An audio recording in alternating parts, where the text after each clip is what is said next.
शेपू भाजी म्हणून फक्त आपण महाराष्ट्रामध्येच खातो. मिडल ईस्टमध्ये भरपूर देशांमध्ये शेपू उगवता येत नाही आणि त्यांना ह्याची चव फार आवडते.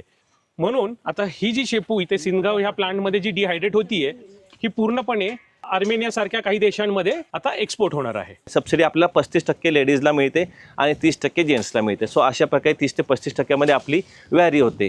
तुमच्या मनात अनेक दिवसांपासून उद्योग व्यवसाय सुरू करण्याचा विचार असेल तर हा 25 मिनिटांचा सविस्तर व्हिडिओ खूप महत्त्वाचा ठरणार आहे. बाजारात भाजीपाला आणि फळांना अनेकदा योग्य भाव मिळत नाही, पण त्याच मालावर डिहायड्रेशन प्रक्रिया करून त्याचे मूल्य अनेक पटींनी वाढवता येते. या व्यवसायातून अनेक जण चांगलं उत्पन्न मिळवतायत. यापूर्वी आपण तुळजापूर तालुक्यातील सोलार डिहायड्रेशन प्रकल्पावर उद्योग कसा सुरू करता येईल याची माहिती दिली होती. आज आपण प्रत्यक्ष हा प्रकल्प कसा उभारलेला आहे ते तुम्हाला डिटेलमध्ये सांगणार आहोत. एका छोट्या मशीनपासून सुरू झालेला हा प्रवास आज मोठ्या प्लांटपर्यंत पोहोचला आहे. हे तुम्ही सुद्धा सहज करू शकता. म्हणून मित्रांनो, एकच विनंती आहे की हा व्हिडिओ निवांत वेळ काढूनच बघावा. नमस्कार, मी निखिल चोंदे आणि हा अक्षय बमनोटे. आम्ही दोघंही फाउंडर अँड डायरेक्टर आहोत सोलर बास्केट या कंपनीचे. आज आम्हाला थोडीशी इन्फॉर्मेशन शेअर करायची आहे, ती म्हणजे सोलर डिहायड्रेशन प्लांट. हो, पूर्ण सोलर डिहायड्रेशन प्लांट नक्की काय असतो ते समजून घ्यायचं आहे. तर सर्वात प्रथम मला आभार मानायचे आहेत युसुफ इनामदार सर यांचे, ज्यांनी आम्हाला ही ऑपॉर्च्युनिटी दिली. ह्या प्लांटबद्दल जो त्यांचा आहे सिनगाव ह्या गावात, जो तालुका तुळजापूर धाराशिव इथे हा प्लांट आहे, इकडं आम्हाला येऊन हे सगळं ऑर्गनाईज करायची आणि आमचे सोलर ड्रायर्स इथे इन्स्टॉल करायची त्यांनी आम्हाला ऑपॉर्च्युनिटी दिली आणि आम्ही त्याबद्दल फार आभारी आहोत. आणि थोडंसं आपण एक टूर करूया. आम्ही तुम्हाला सांगतो की नक्की सोलर डिहायड्रेशन प्लांट काय असतो, त्याचं प्री प्रोसेसिंग काय असतं, त्याचं पोस्ट प्रोसेसिंग काय असतं, त्याचं डिहायड्रेशन काय असतं आणि एकंदरीत त्याचं मार्केट काय. जसं की हे मोरिंगा सहजरित्या जर B2B मध्ये केला तर 125 ते 150 रुपये किलो, होलसेल रेटमध्ये केला तर 400 रुपये किलो आणि रिटेल रेटमध्ये केला तर कमीत कमी 1000 रुपये किलो. पण जर क्वालिटी असेल तर, आणि क्वालिटी कशी मिळेल तर मागं दिसतोय तो प्लांट, त्या जर व्यवस्थित पद्धतीने आपण ऑर्गनाईज केला तर काय आहे आपण ते बघूया. या तर आता ॲक्च्युली हा जो प्लांट आपण उभा केलेला आहे, इथे सगळ्यात पहिले महत्त्वाचं म्हणजे MSCBचे कनेक्शनच नाही आहे. सो जो काही हा प्लांट चालू आहे हा पूर्णपणे सोलारवरती चालू आहे. तर इथे आम्ही सोलारचे ऑफ ग्रीड नेटवर्क टाकलेलं आहे की जेणेकरून आपल्याला जे काही प्री प्रोसेसिंग आणि पोस्ट प्रोसेसिंग ज्या मशीन्स असतात त्या रन करण्यासाठी आपल्याला इलेक्ट्रिसिटीची गरज आहे, ती आपण ऑफ ग्रीडच्या माध्यमातून केलेली आहे सोलारच्या. आणि आपले जे सोलार ड्रायर्स आहेत हे प्युअरली सोलारवरती असल्यामुळे हे आउटडोअरमध्ये आपण ठेवलेले आहेत. जसे तुम्ही आता बघू शकता की इथे एक आपला मार्तंड 500 kgचा जो ड्रायर आहे हा आपण इकडे इन्स्टॉलेशनचं काम चालू आहे आणि पाठीमागे 50 kgचे ड्रायरचे इन्स्टॉलेशनचं काम चालू आहे. तर सगळ्यात महत्त्वाचं म्हणजे आता हा जो एरिया आहे हा 5000 स्क्वेअर फूटचा आहे आणि ह्याची कॅपॅसिटी जी आहे ही जवळपास 3 टनापर्यंत आपण घेऊन जाऊ शकतो. 5000 स्क्वेअर फूटमध्ये 3 टन. ह्याच्यानंतर इकडे जे आपल्या लाईटिंगसाठी सोलार स्ट्रीट लाईट्सचा आपण यूज केलेला आहे आणि लक्ष ठेवण्यासाठी आपण सोलार CCTVचा आपण इकडे वापर केलेला आहे.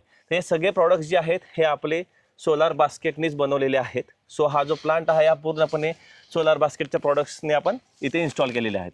तर याच्यामध्ये आपण सुरुवातीला इथे काहीच काम करायला किंवा शेड वगैरे उभारायला काही उपलब्ध नव्हतं. त्याच्यामुळे आम्ही इथे प्री प्रोसेसिंग आणि पोस्ट प्रोसेसिंग ह्याच्यासाठी आपण 2 कंटेनर्स तयार करून घेतलेले आहेत की जे FSSAIच्या रूल्सनुसार आपण मॅन्युफॅक्चर केलेले आहेत. सो त्याच्यामध्ये आपण बघू शकतो आतमध्ये जाऊन की ह्याच्यामध्ये पफ पॅनलिंग कसं केलं आहे किंवा आपण कशी अरेंजमेंट केलेली आहे ती सुद्धा आपण बघू शकतो. आणि ह्याच्यानुसारच पाठीमागच्या साईडला आपण एक शेड तयार केलं ज्याच्यावरती आपण सोलार पॅनल्स ठेवलेले आहेत. तर सध्या हे जे इन्स्टॉलेशन सुरू आहे ते हे आमचं 500 kg कॅपॅसिटीचं मार्तंड या सोलर ड्रायरचं आहे. तर बेसिकली या सोलर ड्रायरमध्ये आमचे काही पेटंटेड टेक्नॉलॉजीज लागलेल्या आहेत, जसे की हे सोलर थर्मल पॅनल्स आहेत. या सोलर थर्मल पॅनल्सचं काम आहे की बाहेरून अतिरिक्त उष्णता डक्ट पाईप थ्रू या हीटिंग चेंबरमध्ये पोहोचवणं. आता ह्या हीटिंग चेंबरमध्ये ट्रॉलीज आहेत आणि ह्या 2 ट्रॉलीज आहेत आणि प्रत्येक ट्रॉलीमध्ये 50 ट्रे, म्हणजेच या दोन्ही ट्रॉली मिळून ह्याच्या आतमध्ये 100 ट्रेज असे जातात. आता ह्या 100 ट्रेजमध्ये आपले स्लाइस केलेले फ्रूट्स, व्हेजिटेबल्स, रूट्स असे इत्यादी आपण गोष्टी ड्राईंग करायला टाकू शकतो. त्याच्या व्यतिरिक्त हा जो मार्तंड आहे हा 500 kg कॅपॅसिटी तर आहेच आहे, पण हा स्मार्ट आहे. म्हणजेच हा पूर्णपणे मोबाईलवरनं ऑपरेट होतो. आपण कंटिन्यू आपलं मॉनिटरिंग मोबाईलवरनं करू शकतो, जे की कोणीच आत्ता करत नाही आहे आणि हे फारच ॲडव्हान्सरित्या हा बनवला गेला आहे. ह्याच्या व्यतिरिक्त ह्याच्यामध्ये एक रिदमिक एअर सर्क्युलेशन टेक्नॉलॉजीचा वापर केलेला आहे, जी एक आमची अजून एक पेटंटेड टेक्नॉलॉजी आहे. म्हणजेच काय की जशी सूर्याची वाटचाल असते, त्याच्या ढगांची हालचाल, जेव्हा ढग येतात त्याच्यावरती, त्याच्या हालचालींनी एक रिदम तयार होते आणि त्या रिदमच्या हिशोबाने अवेलेबल सोलार सनलाईटच्या माध्यमातून जेवढी काय ऊर्जा मिळते त्या हिशोबानेच हे सोलर पॅनल्स आतमध्ये रन होतात. आणि हे एन्शुअर करतात, ह्याची गॅरंटी देतात की खालच्या ट्रेपासून वरच्या ट्रेपर्यंत एकसारखं डिहायड्रेशन होत आहे. आणि ते काय कसं हे आपण पुढे जसं इन्स्टॉलेशन पूर्ण होईल हे बघणारच आहोत. तर कॅपॅसिटी ह्या सोलर ड्रायरची आहे 500 किलो आपण ह्याच्यामध्ये लोड करू शकतो. आणि ड्राईड आउटपुट जे आहे हे डिपेंड करतं की तुम्ही काय करताय. साधारण पालेभाजींचं जे आउटपुट असतं ते 10% असतं, पण असं थंब रूल म्हणून ठीक आहे, पण ह्याच्यामध्ये व्हेरिएशन आहे. म्हणजे एक्झाम्पल, जर मी ही मेथी घेतली तर हिचं ड्राईड आउटपुट 10% आहे. मी जर हे मोरिंगा घेतला तर ह्याचं ड्राईड आउटपुट 20% आहे. पण ह्याच जागी जर मी ह्या झाडांवरचा कडुलिंबाचा पाला ड्राय केला आयुर्वेदिक फार्मा कंपनींसाठी तर त्याचं आउटपुट जवळपास 48%. सो आउटपुट जे आहे हे पूर्णपणे डिपेंड करतं की तुम्ही ह्याच्यामध्ये काय ड्राय करताय, त्याची डेन्सिटी काय वगैरे वगैरे. सो पण एकंदरीत ह्याच्यामध्ये 500 kg आपण लोड करू शकतो. पालेभाजी वगैरे असे ज्या प्रकार आहे हे साधारण 6 ते 8 तासात म्हणजे एक दिवसामध्ये हे सगळे प्रोसेस होऊ शकतात.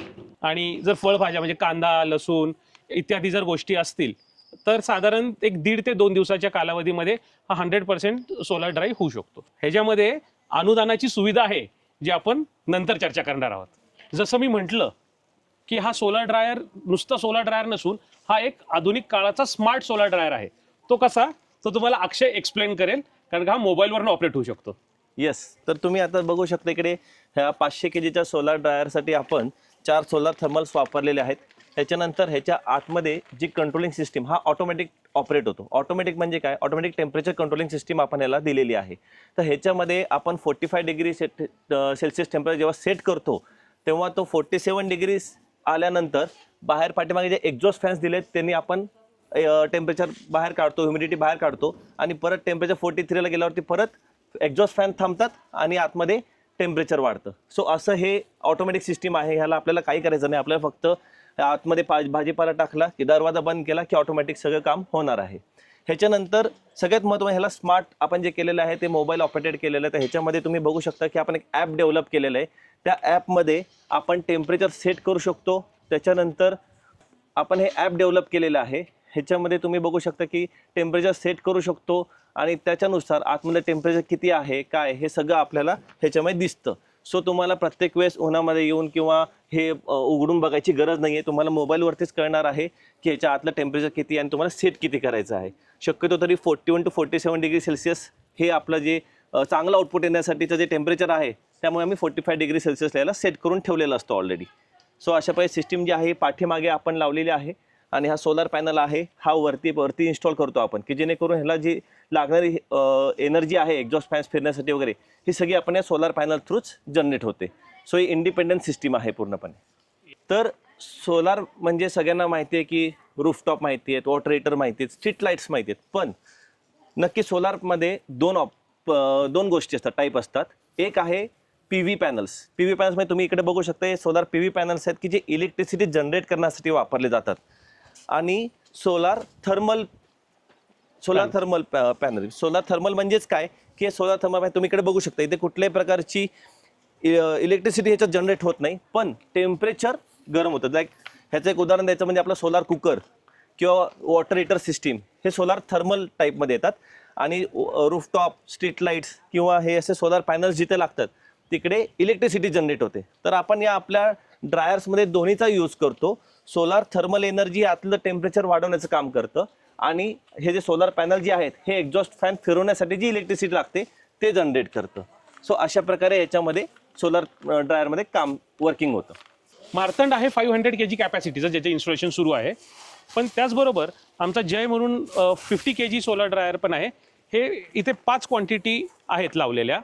तर ह्यानी आपल्याला फ्लेक्झिबिलिटी मिळते. आता बराच वेळा एक थोडंसं एक पॉईंट येतो लोकांचा की आम्हाला 2 टनाचा सोलर ड्रायर पाहिजे, आम्हाला 5 टनाचा सोलर ड्रायर पाहिजे. तसं होऊ शकत नाही. त्यासाठी मल्टिपल रिझन्स आहेत. पहिली गोष्ट, आपल्याला ह्या गोष्टीचा अभ्यास करायला पाहिजे की आपल्याकडे येणारी सौर ऊर्जा किती आहे. त्या अनुषंगाने आपण सोलर ड्रायर बनवायला पाहिजे. परत दुसरा बराच वेळा प्रश्न विचारला जातो तो म्हणजे ते पॉली हाऊस सारखं. आम्हाला दोघात फरक आहे. आपण थोडासा विचार करायला पाहिजे.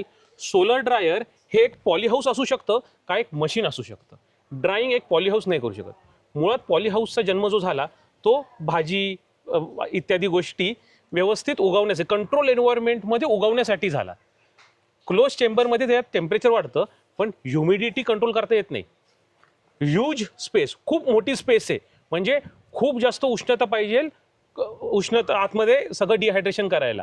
परत आतमध्ये जी आर्द्रता तयार झाली आहे ती बाहेर काढण्यासाठी पण आपल्याला व्यवस्थित यंत्रणा पाहिजे, तर मग ते होऊ शकतं. मग आता तुम्हीच मला सांगा की खूप मोठी स्पेस गरम करणं सोपं आहे का जेवढी गरजेची आहे अकुंचित लिमिटेड स्पेस ती गरम करणं सोपं आहे. उत्तर साधं आहे की जेवढी कमी स्पेस तेवढी जास्त आपल्याला उष्णता चांगल्यारीत्या कंट्रोल करता येऊ शकते. म्हणूनच जर सोलर ड्रायर आपण म्हणत असाल तर सोलर ड्रायर ही एक मशीन असून पॉली हाऊस नव्हे, हे आम्हाला एक महत्त्वाचं सुचवायचं होतं. आणि आता फ्लेक्झिबिलिटी असायला हवी. आता हे 50 किलोचे 5 सोलर ड्रायर आहेत, त्यामुळे ह्या प्लांटमध्ये खूप जास्त फ्लेक्झिबिलिटी आली आहे.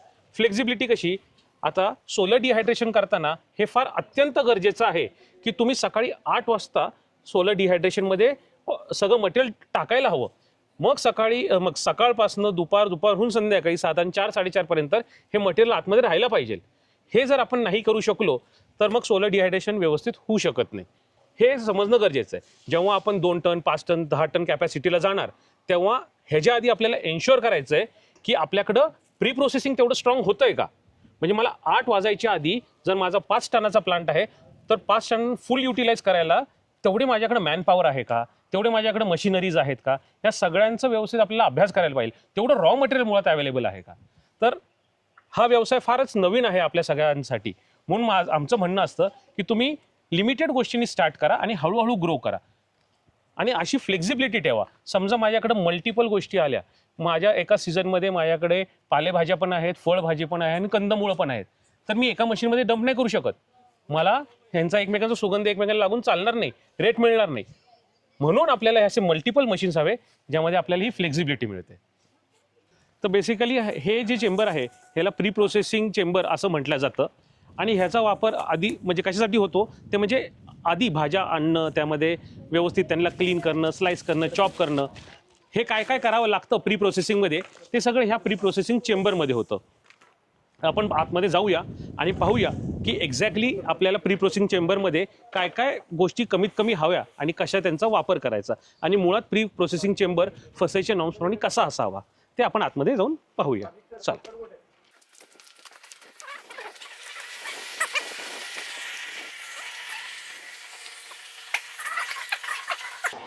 तर आता प्री प्रोसेसिंग चेंबरमध्ये हे सगळे पफ पॅनलिंग वगैरे केलेलं असतं. स्टोनचे, ग्रेनाइट्सचे टेबल्स वगैरे असतात, स्लायसिंग मशीन, स्पिनिंग मशीन, अशा काही गोष्टी आपल्याला मिनिमम लागतात. आता आपण हे बघू शकतो की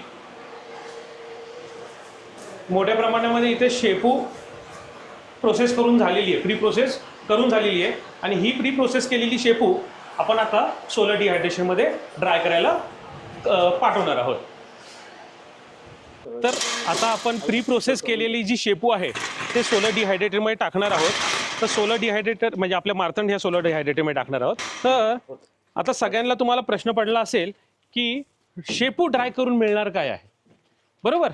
शेपू कोण खातं ड्राय केलेली, आपल्याकडे तर 12 महिने अवेलेबल आहे. हो, तसं जर बघायला गेलं तर शेपू भाजी म्हणून फक्त आपण महाराष्ट्रामध्येच खातो किंवा फार थोड्या गुजरातच्या काही पार्टमध्ये. पण ह्याच्या व्यतिरिक्त शेपू हे एक औषधी म्हणून खाल्ल्या जाते किंवा गार्निशिंग एजंट म्हणून खाल्ल्या जाते. तर आता ह्या प्लांटमध्ये ही जी शेपू जी ड्राय होतीये ही पूर्णपणे मिडल ईस्टला एक्सपोर्ट होणार आहे. मिडल ईस्टमध्ये भरपूर देशांमध्ये शेपू उगवता येत नाही आणि त्यांना ह्याची चव फार आवडते. म्हणजे अनेक पदार्थ जे असतात, जसं आपण कोथिंबीर टाकतो तर त्या पद्धतीनेच दह्यामध्ये, कोशिंबिरीमध्ये किंवा कुठल्याही चांगल्या पदार्थाच्या गार्निशिंगसाठी शेपूचा वापर होतो. म्हणून आता ही जी शेपू इथे सिनगाव ह्या प्लांटमध्ये जी डिहायड्रेट होतीये ही पूर्णपणे आर्मेनिया आणि आर्मेनियासारख्या काही देशांमध्ये आता एक्सपोर्ट होणार आहे.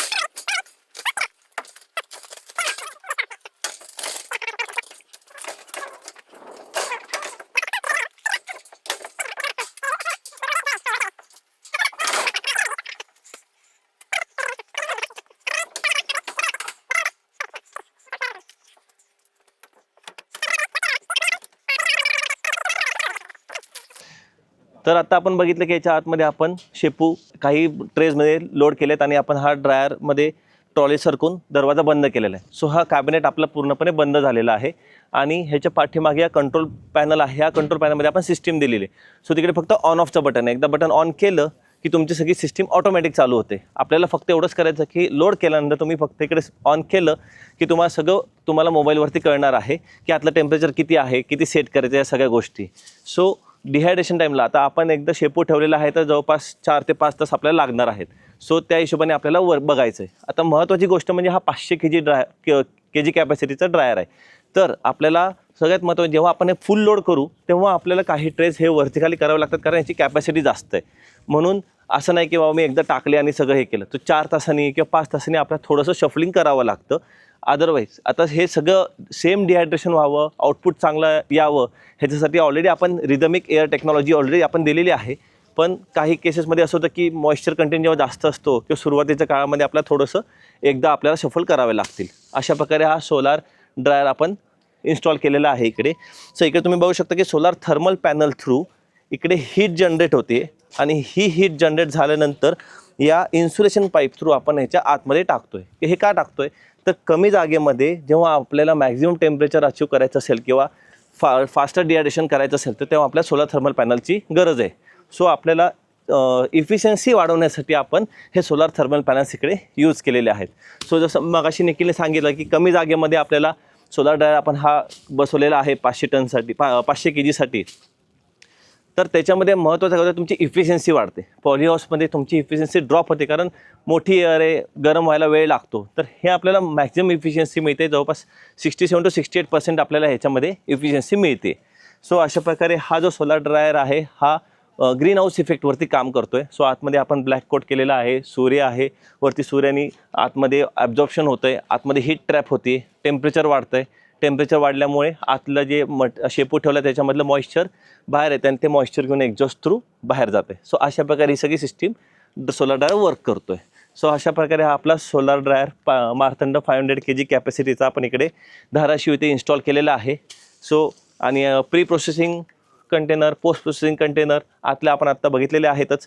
सो अशा प्रकारे इकडे काम चालतं आणि सगळं सर्व्हिलियन्स आपण CCTVने दिलेलं आहे. सो अशा प्रकारे एक विदाऊट MSAB किंवा MSABचा इथे कनेक्शन नसल्याने किंवा वन टाईम इन्व्हेस्टमेंट जी आपण केली आहे सोलारमध्ये, ह्याचा फायदा हाच आहे की ऑपरेशनल कॉस्ट ही तुमची कमी होते. सो ऑपरेशनल कॉस्ट कमी होते म्हणजे काय, तुम्हाला इलेक्ट्रिसिटी शून्य आहे, तुम्हाला ते पकडायचे नाही आहे. सो जेव्हा तुम्ही कॅल्क्युलेशन करता तुमच्या प्रॉडक्ट्सचं कितीला विकायचं, सो त्या कॅल्क्युलेशनमध्ये तुम्हाला लेबर कॉस्ट, मटेरियल कॉस्ट, तुमचं प्रॉफिट्स एवढंच तुम्हाला बघायचे आहेत. किंवा ह्याच्यामध्ये तुम्हाला वेगळं इलेक्ट्रिसिटी कॉस्ट किती आहे वगैरे हे पकडायची गरज नाही आहे. कारण जमीन स्वतःची असेल तर रेंटचा पण प्रश्न येत नाही. इन्व्हेस्टमेंट वन टाईम झालेली असते. जेवढं आपण मॅक्झिमम कमी जागेत मॅक्झिमम उत्पादन घेऊ तर त्याच्यामध्ये आपल्याला ROI हा लवकर आपल्याला कवर करता येतो. त्याच्यामुळे जेवढं लवकर ROI आपण कवर करू तेवढं आपण लवकर प्रॉफिट्समध्ये जाऊ आणि नवीन इन्व्हेस्टमेंटसाठी किंवा ग्रो होण्यासाठी आपल्याला मदत करते. सो आता हा जो 500 kgचा आहे अशी इकडे आपल्याला भरपूर इन्स्टॉल करायची आहेत आणि कमीत कमी जागेतून हे मॅक्झिमम आउटपुट काढून आपण एक्सपोर्टसाठी पण जाऊ शकतो. कारण एक्सपोर्टमध्ये जेव्हा आपल्याला टनांमध्ये ऑर्डर्स येतात तर तुम्हाला तेवढी कॅपॅसिटी तुमची असली पाहिजे. सो अशा प्रकारे आपल्याला ड्रायर्स इन्स्टॉल करून हळूहळू आपण वाढवू पण शकतो. काही थोड्या छोट्या ऑर्डर्स घेऊ शकतो एक्सपोर्ट्सच्या आणि जेव्हा टनांच्या ऑर्डर येतात तेव्हा तुम्हाला सगळी तयारी होते. आता इथे आम्ही सगळ्यांना ट्रेनिंगसुद्धा दिलेलं आहे की कसं ऑपरेट करायचं आहे, प्री प्रोसेसिंगमध्ये काय काळजी घ्यायची आहे, पोस्ट प्रोसेसिंगमध्ये काय काळजी घ्यायची आहे, डिहायड्रेशनच्या वेळेस काय आपल्याला करायचं आहे, किंवा जसं निखिलने सांगितलं की 8 वाजायच्या आतमध्ये आपल्याला सगळं संपवायचं आहे. सो ते कसं ऑपरेट करायचं, कमी वेळेत कसं मॅक्झिमम आउटपुट काढायचं, ह्याचं सगळं ट्रेनिंग पण आपण देतो. सो हे ट्रेनिंगसुद्धा आपण इकडे देऊन इकडे आपलं सगळं काम व्यवस्थित पद्धतीने करतायत. आणि सगळ्यात महत्त्वाचं म्हणजे ह्याची जी कॉस्ट आहे या प्लांटची ही डिपेंड आहे तुमच्याकडे किती जागा आहे, तुम्ही किती टनाचं बघताय, ह्याच्यावरती मशिनरीज कुठल्या तुम्ही घेणार आहात ह्याच्यावरती सगळी कॉस्ट व्हॅरी होते.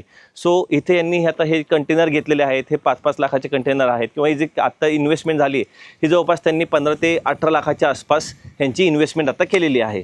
पण ह्यांचा ROI जो आहे हा हार्डली 1 ते 1.5 वर्षामध्येच निघणार आहे, कारण त्यांनी जे मटेरियल ते चूज करतायत एक्सपोर्टसाठी. सो त्याच्यामुळे त्यांना ह्याचा ROI लवकर निघून हे परत पुढच्या इन्व्हेस्टमेंटसाठी आपल्याकडे कंटिन्यू करणार आहेत. सो अशा पद्धतीने ह्याचं होतं. आता ह्याच्यासाठी आपल्याला सबसिडी अवेलेबल आहे का, तर हो, फूड प्रोसेसिंगच्या अंडर हे सगळं येतं. तर PMFME, CMFME, PMEGP, CMEGP अशा PSI अशा भरपूर स्कीम्समध्ये आपला हा सोलार ड्रायचा प्लांट्स बसतो. तर त्याच्यामध्ये अप टू 10 lakhs किंवा अप टू 50 lakhsपर्यंत पण आपल्याकडे त्याची सबसिडीपर्यंत आहे. सबसिडी आपल्याला 35% लेडीजला मिळते आणि 30% जेंट्सला मिळते. सो अशा प्रकारे 30 ते 35% आपली व्हॅरी होते. मोस्टली महिला बचत गट ज्यांना जे नवीन व्यवसाय सुरू करायचा आहे अशा लोकांसाठी पण आपण कमी कॅपॅसिटीमध्ये पण सुरू करू शकतो. आणि सगळ्यात महत्त्वाचं म्हणजे तुम्हाला मशिनरीज कॉस्ट हे केल्यानंतर तुम्हाला रॉ मटेरियलसाठी सुद्धा त्याच्यामध्ये अनुदानामध्ये कितीतरी पर्सेंटेज तुम्हाला ते ठेवू शकता, की जेणेकरून तुम्हाला सुरुवातीला काही लोड येऊ नये म्हणून. आणि ते एकदम छोटा EMI असतो, त्या EMI बेसमध्ये ते लोनमध्ये मिळते सबसिडी. तर त्या केसमध्ये तुम्हाला छोटा हप्ता असतो की जो जेणेकरून तुम्हाला आउटपुट जेवढं येतं त्याच्यामध्ये तुम्हाला ते इझिली कवर होईल आणि तुमच्यावर कुठला लोड येणार नाही, अशा पद्धतीचे ते असतं. काही सबसिडीजमध्ये व्याजावरती सूट मिळते, म्हणजे 6%नीच तुम्हाला शेवटी कॅल्क्युलेट करून 6%मध्ये तुम्हाला इंटरेस्ट बसतो. आणि जर 35% मिळेल तर आम्ही कॅल्क्युलेशन केलं की ऑलमोस्ट नो इंटरेस्टमध्येच ते आपल्याला पूर्ण कॅल्क्युलेशन केलं ते बसतं. सो अशा पद्धतीने आपण हे जे सोलार ड्रायर्स आहेत, फूड प्रोसेसिंग सिस्टीम जी आहे किंवा डिहायड्रेशन जी बिझनेस आहे, उद्योग आहे, ह्याच्यासाठी तुम्हाला सबसिडी पण अवेलेबल आहे. आमचे सोलार ड्रायर्स आहेत, तो आम्ही तुम्हाला पूर्ण ट्रेनिंग पण देतो. अशा पद्धतीने सगळ्या ह्याच्यामध्ये आपण तुम्हाला योग्य पद्धतीने मदतसुद्धा करतो. आणि सगळ्यात महत्त्वाचं म्हणजे भरपूर आम्हाला असे प्रश्न येतात की तुम्ही आमचा बायबॅक करणार का, तुम्ही आमचं घेणार का. तर त्या केसमध्ये बायबॅक ही जी सिस्टीम आहे त्याच्यामध्ये आम्ही तुम्हाला सपोर्ट म्हणून बायबॅक करू तुमचा. आम्ही तुम्हाला पहिल्या सुरुवातीला काही ऑर्डर्स देऊ, ज्यातून तुम्ही शिकाल, तुम्ही पुढे याल. पण जर फक्त बायबॅक म्हटलं तर तुमचा ROI खूप कमी होईल, कारण तो होलसेल रेटमध्ये जातो, B2B मध्ये जातो. तर निर्वी फूड्स या कंपनी थ्रू जो काही आम्ही बायबॅक सिस्टीम घेतो तर त्याच्यामध्ये तुम्हाला 100 kg, 200 kg, 500 kg कॅपॅसिटीचे तुम्हाला ऑर्डर्स मिळते. मग होलसेल रेट असतो तो. मग त्या पद्धतीने तुम्हाला तुमच्या मशिनरीज घ्याव्या लागतील, तुम्हाला तेवढा इन्स्टॉलेशन्स करावे लागतील. तर त्या पद्धतीने आम्ही ROIला पण सपोर्ट, आम्ही तुम्हाला बायबॅकला पण सपोर्ट करतो. आणि दुसरी महत्त्वाची गोष्ट म्हणजे आम्ही तुम्हाला बायबॅक ही गोष्ट आम्ही तुम्हाला सपोर्ट म्हणून करत आहोत. ह्याच्यानंतर सगळ्यात महत्त्वाची गोष्ट म्हणजे तुमचा ROI जो आहे हा डिपेंड आहे तुम्ही तुमचा केलेला माल कुठे विकणार आहात आणि कुठल्या पद्धतीने विकणार आहात. जसं बिझनेस मॉडेलमध्ये B2B, B2C, D2C अशी ऑप्शन्स असतात. तर त्याच्यामध्ये तुम्हाला ठरवायचं की तुम्ही कुठला माल तयार करणार आहात, तो तुम्हाला आणि कुठे विकायचा आहे. B2B म्हणजे होलसेल रेट. होलसेल रेटमध्ये असं असतं की तुम्हाला मोठ्या प्रमाणामध्ये ऑर्डर मिळतात, पण त्याच्यामध्ये मार्जिन्स छोटे असतात. सो त्याच्यामुळे तुम्हाला 100 kg, 200 kg, 500 kg किंवा 1 टनपर्यंत ज्या ऑर्डर्स जातात त्यासाठी तुम्हाला कॅपॅसिटी ह्या 2 टन, 3 टन, 5 टनापर्यंत तुम्हाला ठेवाव्या लागतात. तर अशा हिशोबाने तुम्ही जर मोठी इन्व्हेस्टमेंट करत असाल तर तुम्ही B2Bसाठी नक्कीच जाऊ शकता, कारण कमी मार्जिन्सवरती तुम्हाला छान पद्धतीने तुम्हाला त्याच्यामध्ये बिझनेस करता येतो. पण जर तुम्हाला छोटी इन्व्हेस्टमेंट करायची आहे आणि बिझनेस करायचा असेल तर तुम्ही 50 kgच्या किंवा 100 kg, 200 kgपर्यंत तुम्ही इन्स्टॉल करू शकता. त्याच्यातून येणारी जो काही माल आहे हा तुम्ही B2C, D2C मध्ये विकू शकता. आता B2C, D2C मध्ये काय असतं की मार्जिन जास्त असतात. मग तुम्ही विकायचं कुठे, तर तुम्ही स्वतःचा ब्रँड बनवून मार्केटमध्ये सोशल मीडियावरती विकू शकता, ॲमेझॉनवरती विकू शकता, तुम्ही तुमच्या वेबसाईटवरून विकू शकता, किंवा तुम्ही B2C मध्ये DMartमध्ये म्हणा किंवा तुमच्या जवळपासच्या किराणा मालाच्या दुकानामध्ये तुम्ही विकायला देऊ शकता. तुम्ही तुमचं रिसेलर नेटवर्क क्रिएट करू शकता. अशा ह्याच्यामध्ये B2C मध्ये पण तुम्ही करू शकता. मग त्यामध्ये नक्कीच B2B पेक्षा जास्त मार्जिन्स असतात. सो त्याच्यामध्ये ROI जास्त असतो. आम्ही सजेस्ट करतो की जे B2B मध्ये करतायत त्यांनी B2B, B2C, D2C सगळंच करावं, की जेणेकरून तुमचा ROI जो आहे हा चांगल्या पद्धतीने आपल्याला लवकर कव्हर करता येतील. अशा पद्धतीने ही पूर्ण सोलार डिहायड्रेशन बिझनेस आपल्याला करता येतो. अधिक माहितीसाठी खाली दिलेल्या नंबरवरती तुम्ही आम्हाला संपर्क करू शकता, किंवा आम्हाला पुणे येथे सोलार बास्केट कंपनी आपली धायरीमध्ये आहे, तर तिथे तुम्ही आम्हाला प्रत्यक्ष व्हिजिट करून पण तुम्ही या सगळ्या प्रकल्पाची किंवा या सोलार ड्रायरबद्दल तुम्ही इन्फॉर्मेशन घेऊ शकता. धन्यवाद.